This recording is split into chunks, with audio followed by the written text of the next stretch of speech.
நடிகர் விஜய் தன்னோட கட்சி கொடி அறிமுகப்படுத்திருக்கார். அதில் பரபரப்பாக பேசப்படுறது நடுவில் இருக்கிற அந்த வாகை மலர். அந்த வாகை மலர் ஏன் வச்சார், அதன் பின்னணி என்ன, நிறைய நண்பர்கள் கேட்டிருந்தாங்க. சங்க காலங்களில் பார்த்தீங்கன்னா குறிஞ்சிப்பாட்டில் 99 மலர்களை குறிப்பிடுறாங்க. அதில் முக்கியமான மலர் இந்த வாகை மலர் அப்படிங்கிறது. அந்த வாகை மலர் என்ன பண்ணுவாங்கன்னா, போரில் ஜெயிச்ச அரசர்கள் தங்கள் கழுத்தில் மாலையை அணிஞ்சுப்பாங்க. அதுக்கு என்ன அர்த்தம்னா, நாங்கள் வெற்றி பெற்று விட்டுறோம் அப்படிங்கிறது குறிப்பிடுறதுக்காக.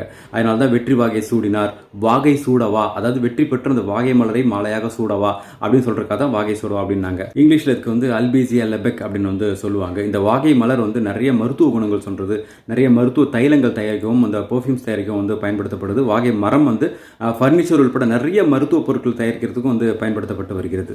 திரு விஜயோட கட்சி கொடியை பார்த்தீங்கன்னா, போரில் வென்று பிளிரக்கூடிய 2 யானைகள் இருக்கு, நடுவில் வாகை மலர் இருக்கு. அதாவது போரில் வென்று வெற்றி வாகை சூடக்கூடிய ஒரு விஷயத்தை குறிப்பிடுறாங்க. இதுல சர்ச்சைக்குரிய விஷயம் இப்ப என்னன்னா, அது வாகை மலரே கிடையாது, தூங்கு மூஞ்சி மரத்தோட மலர்கள் அப்படின்னு நிறைய பேர் சொல்றாங்க. ஆமாம், தூங்கு மூஞ்சி மரத்துலையும் இதே போன்ற மலர்கள் இருக்கு. ஆனால் ஒரு ஆச்சரியமான விஷயம் என்னன்னா, அந்த தூங்கு